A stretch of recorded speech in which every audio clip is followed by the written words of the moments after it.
Every club. Every day. The Global Sports Podcast Network. Welcome to the Daily Newcastle podcast. Again, if you listen to the last one when us three were on, this is 2 in 1 week for us three, when Joe and Nick were on with myself. We cannot start an episode without somebody laughing at the start. I think it was Nick again this time, which is not a shock. She's just such a happy person, apart from when she talks to me, believe it or not. Well, yeah. Right, another episode. We've got a couple of things we're going to cover. We are going to talk a little bit about Isaac, but again, we're going to talk about what he's doing in Spain, because we've spoke enough about Isaac's situation. I think everybody's kind of in the same boat.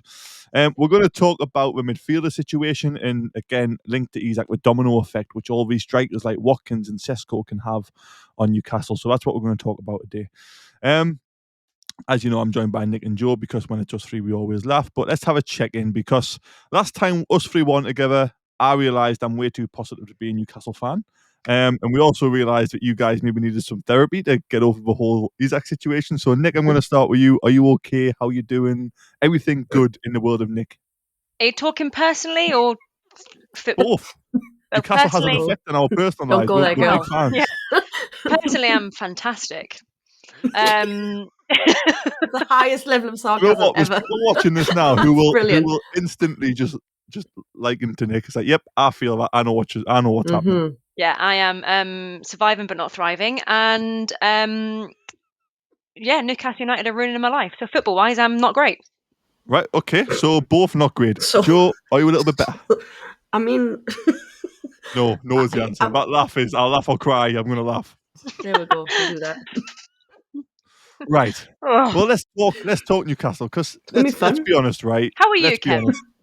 I'm know, all right. exactly. I'm always good. I'm the most Bring the positive man positivity in and the the world, happiness, aren't I? obviously. Can we have some more you're taking, please? I'm very fortunate to think the way I do. You are. So, Alexander Isak, let's not talk about, is he going to stay, is he going to go? I'm not going to chuck scenarios at you. Would you forgive him? Would you not No. take him back? What we're going to talk about is, it's kind of broke very well. I say recently, by the time you listen to this, it'll be tomorrow, which is today for you guys. Work that one out. But anyway, Alexander Isak's training in Spain. He's back at Sociedad, his previous club. It was broken by loads of supposed inmanos. But then Sky Sports broke it, so I believe it. And it says that Newcastle are aware that he's over there, kind of getting over his injury. I've got a theory about why he might be over there, but I want to come to ladies first, because I'm a gentleman. Or at least I try to be. So, Joe, how do you feel about Isak being away from the Northeast? Why is he in Spain? Do you believe the whole injury thing, or is he just get me out of this club? What is it? I think a bit of all of that, because I don't believe the whole injury thing. Even if he does have an injury thing, so have some of the other players that have travelled. So I'm absolutely past Lewis this whole, Hall. he's got an injury crap. So yeah, injury, no. I've got mixed feelings on the whole. Does he want to be away from Newcastle? Because I think he's burnt his bridges a bit. Because even if it is his agent pushing this, there's been nothing to come out to kind of say, no, it's not as bad as you guys are thinking. There's nothing to kind of dull these horrible rumours that are kind of spreading like wildfire, not only through the media, but on social media. And our fans, the other fans are just loving ripping it out of us for some bizarre reason. I love it when Newcastle do bad. They do, but you know what it is? I watched a pod by this girl called Alice Talks Football or something. My new fan. Not, she's mint, isn't she? She's right? class. Yeah, she's Like good. that girl knows her stuff on every team, man. She's brilliant, but she's a Man U fan, right? But she talks so sensibly.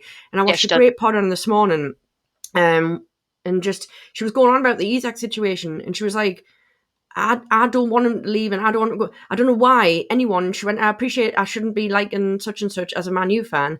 She went, but why on earth does everyone think it's hilarious that Isak's going to leave Newcastle and join Liverpool? Why, if you're not a Liverpool fan, are you so excited about this? Or are you just laughing for the sake of laughing? Or are you just following suit on social media? Which, let's get real, a lot of people do. They jump on a bandwagon, don't they? But you can't have their own opinions, Joe.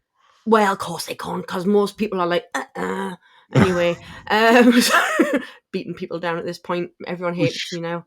But yeah, that's kind of my general consensus on the whole Isak situation. I think it's a mess.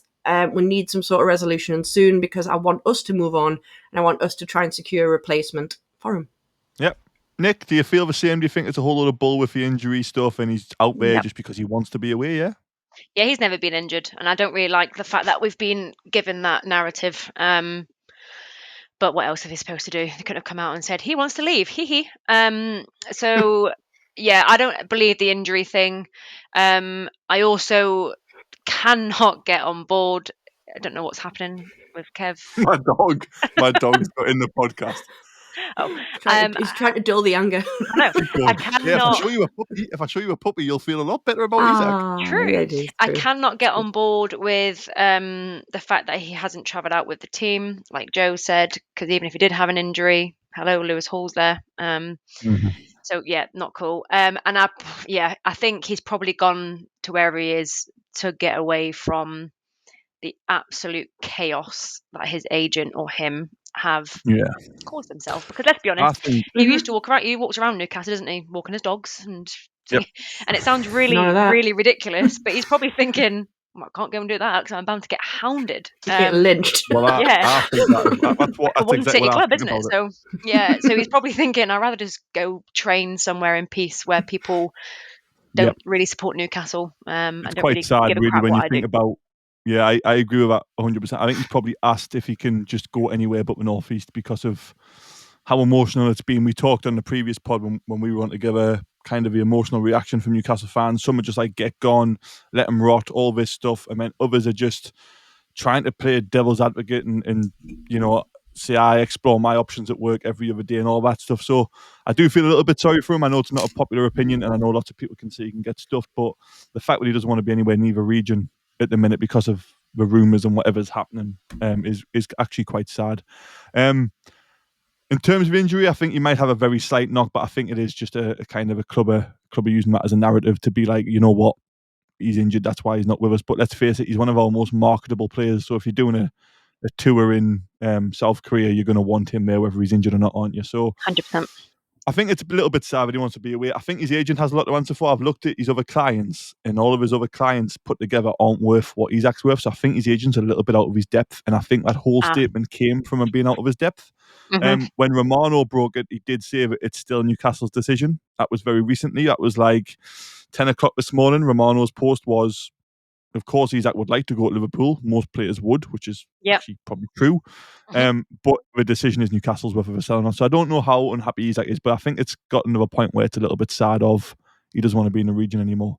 What I will add is that we need to be very careful as a fan base because in about a week's time, Isaac could be pulling on a black and white shirt at St James's Park for a friendly. If no bid comes in, Newcastle fans are going to have to find a way to just welcome him back, and if he scores, brilliant and all that stuff. I know we won't boo him, but it's getting a little bit over the top. I think he's left the region.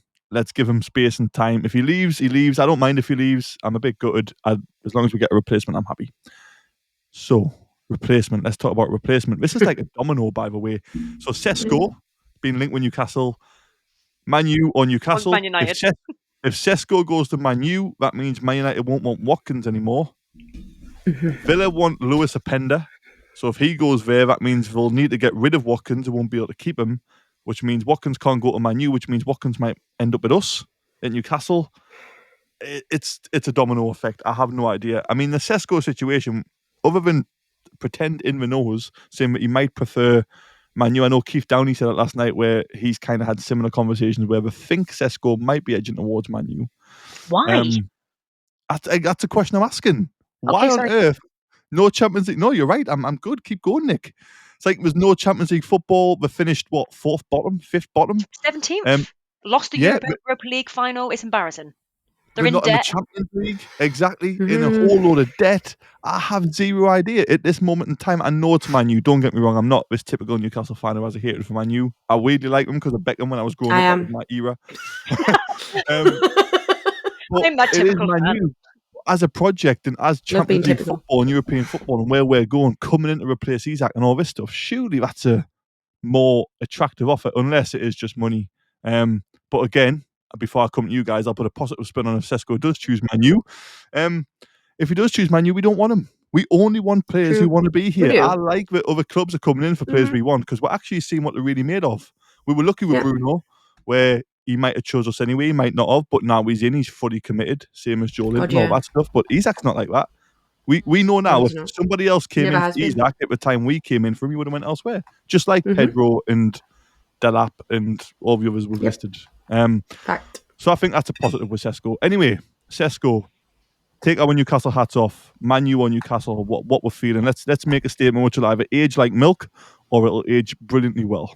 Which one, Joe? Newcastle or Man U? Where do you think Sesko is going to go? Like you said before, it's the money, isn't it? If Man U are gonna stump up the funds, he'll choose there.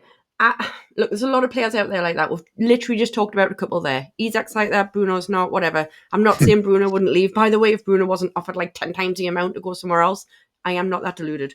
However, there are different kind of levels of commitment. I'm a bit deluded, but we've all got ticks and stuff.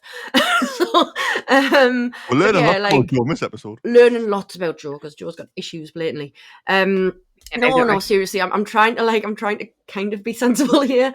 I think we are a more sensible move for him, team-wise and structure-wise and stuff like that. However, I think it is going to boil down to the money. If he goes there, I wouldn't be sad to get Watkins. I've seen some like complete meltdowns, shock horror, on social media about Watkins, and I'm thinking, hang on, man. He's, you would think he was an awful striker. The guy can score goals. And I think in our team, he'd be even better. I really do. I think the Howe effect, if you want to call it, on him. So I wouldn't be sad with either one of them, whichever one's going to play out. But like you said, Kev, we've always said this. We want players who want to be here. Exactly. And again, with the whole Isak thing, if you want to go, because no player's bigger than the club. We've said this for decades. This is not a new thing that people are saying as fans. But the same thing applies to Sesko, it applies to Watkins, it applies to anyone who wants to play for us or doesn't want to play with us. So there we go. That's my say on that one. Nice. So overall, Wolf, if you had to pick now, do you think he's going Man U or Newcastle? I'll try and be positive. Let's say us. Oh, because Man U aren't going to pay more. Because Man U aren't going to pay more, man. They're in debt, like Nick said. What are you going to do? I think with Isak's situation has a big more impact. debt. That's the answer. I think with the owner being back in town as well, and him kind of wanting this mess sorted, and apparently he's given a bit of a couple of backhanders to some of the people in charge. Imagine. I wouldn't want to see him walking in my office. That makes it. I wouldn't want to either. I'd cry. Right, Nick, working really hard. Sesko, Watkins, the domino effect. How are you feeling about any of them options? And at the end, which way do you think Sesko is going to go? I wouldn't be mad with either of those two, by the way, if Isak does go. I wouldn't be mad with either of them. And I back up Joe's point of the absolute meltdown that I've seen on, obviously, social media of fans panicking about having Watkins. I'm like, I don't quite understand the meltdown about that. I think he'll settle in nicely at Newcastle, to be quite fair. Will Sesko choose Man U over Newcastle United? He absolutely will do. Yeah. And that's me just being very realistic. For some reason, players are obviously attracted to the likes of the Manchester United, obviously it's difficult to defend against Manchester City, the Liverpools and things like that. I get it. Why players are choosing Man United over us, though, I will never know, because they were in relegation last year. If it wasn't for the appalling bottom three, because they were terrible, obviously, this is like me sound like Michael Owen now. If it had just gone that way, it would have gone in the goal. They would have got relegated if Ipswich and Southampton were a little bit better, obviously. But yeah, I don't know. It baffles me. And like you guys have pointed on before, if players don't want to come to us, then I'd rather not have them. Exactly. Because we've seen it in the past of where players have come to us and they've just hated every single second. And that's kind of, you don't obviously want that. It creates a very toxic environment. And if also Isak is feeling like that, I don't want him. Yeah, so, I think Isak's probably in a toxic environment himself. He probably either regrets his agent or he probably wishes he maybe went about it better, because I think no matter what we say about Isak and this whole striker situation with him, I think Isak probably does quite respect Newcastle and the fans. I think we probably do mean a lot to him. So I think it's hurt him, and I think that's why he's went to Spain, because he, like you say, doesn't want to walk his dog, doesn't want to be around the area, he doesn't want to be a part of it. He just wants to know, are Liverpool going to make a bid and am I going to go? Or do I have to return back to Newcastle? Like, whatever is happening, I'll come back when it's done. So, quite a sad situation. Right, we're going to have our Bioniq advert. I'm going to shut the door so a dog can't come back. Poor dog. And then we're going to talk about the midfielder situation, because let's face it, we've lost Longstaff. But the fantastic legend that is Sean Longstaff, we've lost him. Nicola will be gutted about that. And Joe Willock has picked up what looks like quite a serious injury. So we currently have 4 fully fit central midfielders at the minute. So we need to pick a midfielder each. Just about who we want to come in and add depth to our team. But before that, listen to this. I'll take Miguel Almiron on that. Your body is unique, and Global Sports Podcast Network has partnered with Bioniq, the world's most personalised supplements. Bioniq provide 100% tailor-made supplements designed to deliver precisely what your body needs at exactly the right levels to optimise your health. No guessing. So click the link in the show notes. Use the code GSPN2025 for 40% off your first month's subscription. Bioniq. Don't settle for off-the-shelf solutions made for just anybody. Get what's right for you right now. Lovely stuff. Right, no more striker talk because we've talked about the domino effect, about what could happen and the whole Isak thing, and I think it's actually a bit sad now. So we do have other areas of our team we're going to need to strengthen, whether Isak leaves or not. Obviously, goalkeeper, we've got Ramsdale. He's got loads of stick. Poor lad. He hasn't even played set foot at Darsley Park yet, and he's literally been hammered. Poor lad. I think he's actually used to be a very good goalkeeper. Southampton was an interesting choice, but again, local club, all that stuff. So yeah, I think Ramsdale might fix that goalkeeper position for at least 1 year. We still have a centre half and a centre midfielder. So let's talk about midfield. Willock looks like it could be a potentially serious injury. Howe has said that it might not be as bad as what it looked, but either way, we can't rely on Willock for fitness, and Longstaff's gone. Right. Nicola's having a breakdown. What a great situation to be in. I just love It's this. brilliant, man. Awesome, Just isn't think it? of all the possible. We've got Champions League football coming back. We've got Lewis Hall, wait. Tino Livramento, Tonali. We've got Joe Linton. We've got Bruno. We've got Gordon. We've got Alanga. We've got Murphs. We've got loads of good things. Big Murphs. Champions League away games. Loads of things to be positive about. But we do have issues to fix, like any club. Midfielder. Let's pick. I've got one rogue one. I'm going to go second because I know you will probably both disagree completely. So I'll get you two to gang up on me and I'll go second. But Joe, is there a midfielder at the minute on the market who you think he could really add some depth? He could be fantastic for us. I'd like him at Newcastle. Who is it? I think we'll have mixed responses, but I'm trying to stay realistic with it and not say Valverde as you did earlier because that's just mental. Well, I would love because Valverde. You're a little bit mental. We're never going to get Valverde, man. So yeah, a realistic one that I think would be great depth, and you've got to remember we're talking about just giving depth to the squad here, and I think Eddie could make even better, is Conor Gallagher. And I know there's been some like rogue linked to him. So yeah, I would be happy if we explored that one. And again, as I say, I'm not saying he's the world's best midfielder, but he's also nowhere near the world's worst midfielder either. So I think he'd be a great addition to the squad personally. And I think it's just someone that, all right, I might be proven wrong on this, but we need to sign him first to be proven anything. But I think Eddie could and the team could do something with him. And as I say, I don't know. I think he's got enough about him to add enough to us that we need, basically. Yes, all right, we might need more than him, but that's the one I'm going for now. If Eddie picks him, I'm like you, I would trust him because he's turned around Kraft, Shaw, Joe Linton, Murphy. God, we don't know how good Gordon really is without how Isak even. I mean, Isak's record before us, we don't know how good he really is, but it's going to stink when he leaves. How's had a very good impact on players. And Gallagher, when you first said him, I was a little bit like, I'm not sure, sideways and backwards. But when I think of that loan, remember that loan season he had at Palace? He was unbelievable. And also, it's just about being coached right, man. The league where Chelsea won the Champions League, I don't know when that was. What was that? 22, 23, 22 maybe? That Chelsea team, some of their midfielders, man, were 10 out of 10. I don't know what's happened to them since. I like them personally. Yeah. When Mason, I know people give him a hard time, but Conor Gallagher, Mason Mount, they were unbelievable in that Chelsea winning Champions League squad. So yeah, just saying, don't underestimate Conor Gallagher. Mason Mount's not my pick, by the way, before Kev even dares jump down my I know it's not, but I know Mount is my pick. I was going to say, I know what Kev's going to say.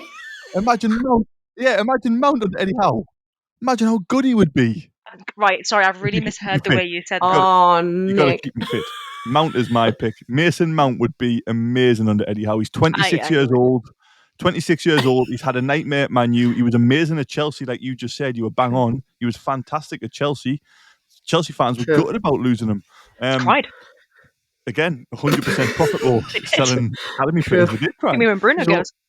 I think Mason Mount would be a fantastic addition, but again, it's for fitness. I think we probably need someone more reliable, like a Gallagher who can play a lot of games. But no one's really reliable. A horrendous injury could happen to anybody at any time. So I think if you could keep Mount fit, I would love to see Mount at 26 years old aim for the next World Cup under Eddie Howe in a Newcastle United team. He's versatile. He can play as like an inside forward on a wing. He can play as a 10. He can play as one of three in the midfield. He's got legs. His work rate's brilliant. Technically, he's good. And he showed at Chelsea he could score goals. He's just had a nightmare, torrid time at Man U, unfortunately. So I would love to see Mason Mount come in at Newcastle. And the other one I'm going to chuck in is Jack Hinchelwood, but there's no chance of getting him from Brighton. The way he ended last season, did he get 3-4 goals in his last 6 appearances at Brighton as a teenager? Looks like he's probably England's next kind of Declan Rice replacement, but I think he's better than Rice because he can pass more than just backwards and sideways. That'll upset a lot of people. I would take Declan Rice at Newcastle at this point. No. He's my favourite player. You wouldn't get now a 3 midfield. You wouldn't get now a 3 You midfield. just disagree with everything I say. Correct. Everything I say, you just disagree. Do you know what? My player's Mount. I'll have Mount at Newcastle. Thank you very much. Are you picking Mount as well? Yeah. Go on, read it for him. I'm going to. Yeah. I would quite like Mason Mount. I said this months and months ago, and I'm going to find the episode and I'm going to clip it and I'm going to clip this one because not one person agreed with me when I said I would like to see Mason. I would have if I was on. No, you didn't. I've liked Mount for a while. I can swear on my life you didn't. Anyway, tell us why you would like Mason Mount. Just, I don't know. We've got no one else. To annoy you. We've got no one else. Just be honest. We've got no one else. A midfielder who hasn't been said, which I thought one of his would say, we're going to talk about very briefly before we end this episode. Douglas Luiz is up for transfer. He hasn't really settled in Juventus. He can't get him a team. He was brilliant at Aston Villa. They were gutted to lose him as well through PSR. He's another Brazilian lad, so he would fit right in with Joe Linton and Bruno, and obviously the adopted Brazilian Asula or Asulinho. Would you take Douglas Luiz? Is he the right fit for Eddie Howe? I don't know much about his work rate, but I remember watching him thinking technically he's very good. Would you be happy if we were to bring him? I think the quoted price is something like 25 million, which seems like peanuts these days. But he's unhappy and wants to be away. Happy with him? For that sort of price. The only thing is would he not be really stepping on Bruno's toes, I suppose? No. Well, it would be tough, wouldn't it? But if we've got Champions League, League Cup, FA Cup, there's going to be loads of rotation anyway. Yeah. And we've only got Lewis Miley at the minute who's fit as a backup. Yeah, true. So, and Joe apparently had a mare the other day. I would also take the other... we were linked. I would also take Bruno's mate. Oh my God, how do you pronounce his name? Paqueta. Yeah, I would actually take him. Paqueta, yeah. I know you're going to disagree with me because you hate me, but that's who I'll take as well. I would take him. I will disagree with you. I've got another one to throw in the mix. Like his work rate's horrendous. Yeah, but is that because he's not doing West Ham? Maybe. It could be that one, exactly, yeah. Because I kind of agree with Kev, but I agree that we could flip it and make him better. So yeah, it's one of those, isn't it? Another one that I want to flip into the mix would be one that could also be part of the Isak deal when he inevitably gets his move to Liverpool. Nick's going to hate this. Nick hates this player. Who am I going to say? Harvey Elliott. Who am I going to say, Nick? Harvey Elliott, aren't you? I'd rather have Curtis Jones. I don't love him, to be fair. I was just talking about him because he's been talked about, if you know what I mean. And it could be in addition to, we get 150 million plus Elliott. I mean, I'm obviously pushing the boat a bit here. Might get 120 plus Elliott. Well, that's why I'm being... But I wouldn't take 120 plus Elliott. I don't want Elliott in that manner, no. I'll take him on top of 150 though. His attitude just absolutely honks. Oh. Gordon's attitude honks though. Sorry, no, it did. Honking. It was honking. Elliott is honking. I know, but he might not be honking anymore. It's gonna happen. He's going to be holding up. Eddie changed Gordon after he had a bitch fit, didn't he? In T-minus 2 weeks, why can I see the fact that Harvey Elliott's going to be holding a black and white shirt with an Instagram caption of "Can't wait to sign for the 2," and I'm going to be sat here like, can't wait to see him play. You're going to be sat there like, I'm so excited to see him. He's so good and he's young and he's English and Eddie Howe's done amazing. He might change my mind like Gordon. Yeah. Right, last thing before we end it, because we're very close to the end. The one person we didn't mention in the striker situation is Yohan Wissa. Now, we had a bid rejected. Brentford wanted to rip us off for about 40 million, but he's doing worse than what Isak's doing, by the way. Yeah, awful. Don't want him. Oh, he's full on refusing to play. Isak's never come out and said, I'm going to refuse to train. I'm going to go AWOL despite some he's faking injury instead. Potentially, but he'd rather that than somebody just outright show up at training and say, I'm not going on the pitch. He split the country. Now, I wanted Wissa when we were talking about him. But most I'd rather have Wissa. I think he's a brilliant player. However, there's something in the back of my mind now about, is he just desperate to get a move and he's acting out of character, or has that put you off wanting Wissa or not? Because for me, I love him. I said on this pod, I want Elanga and I want Wissa. Mm-hmm. So you can imagine my delight. It's probably why I'm more positive than most Newcastle fans. I was like, oh my God, we got Elanga. Got one of them, for Wissa. Brilliant.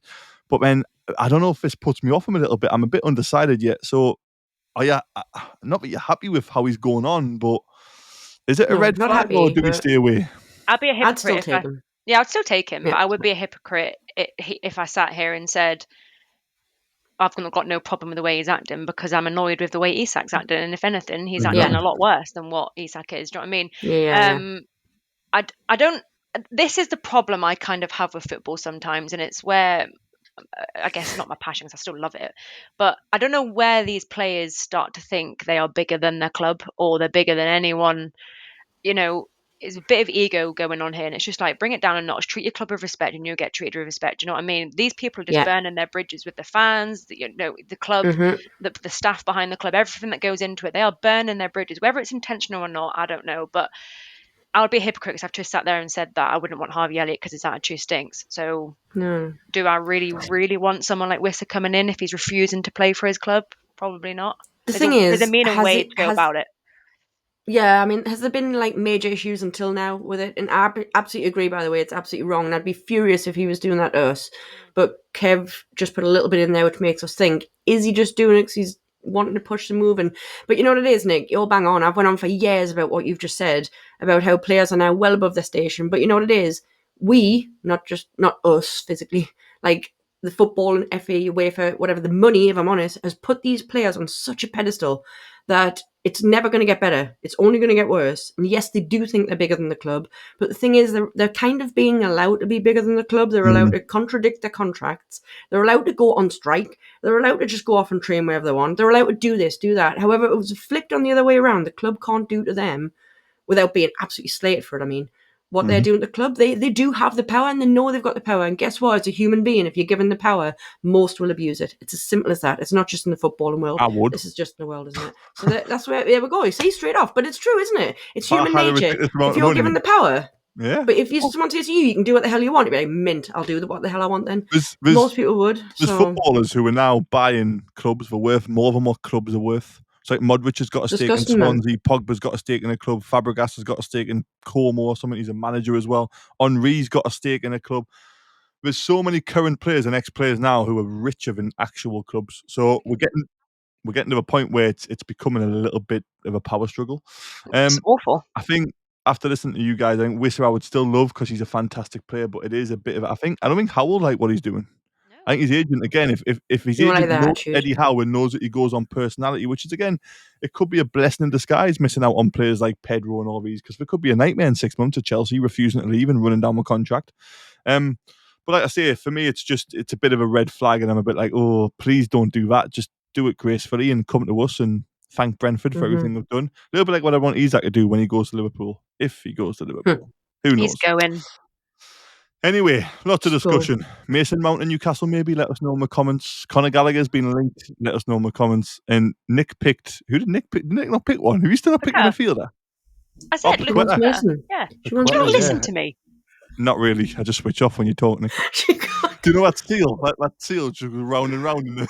When Nick starts talking, that's my brain. He's just like, yeah, whatever. Keep going. Finished? Yeah, done. I'm only joking, Nick. You know I'm joking. I hope. Yeah, I'm dead. Right, let's end the episode then. Let us know in the comments what you think of our midfield choices. It'll be really interesting to get some feedback. I know the TikTok comments are really popular. Cannot wait for you to get hounded about Mason Mount. I think he's a good player. I'll stand by that. Bring it. And then we want to hear about Isak's situation. Has it gone too far? Is it a little bit sad now that he doesn't want to be in the region anymore? He's left to go to Spain. Or are you just completely done with him, like I see from Newcastle fans? But let's remember at the end of the day, footballers are human beings, regardless of how much power we've got.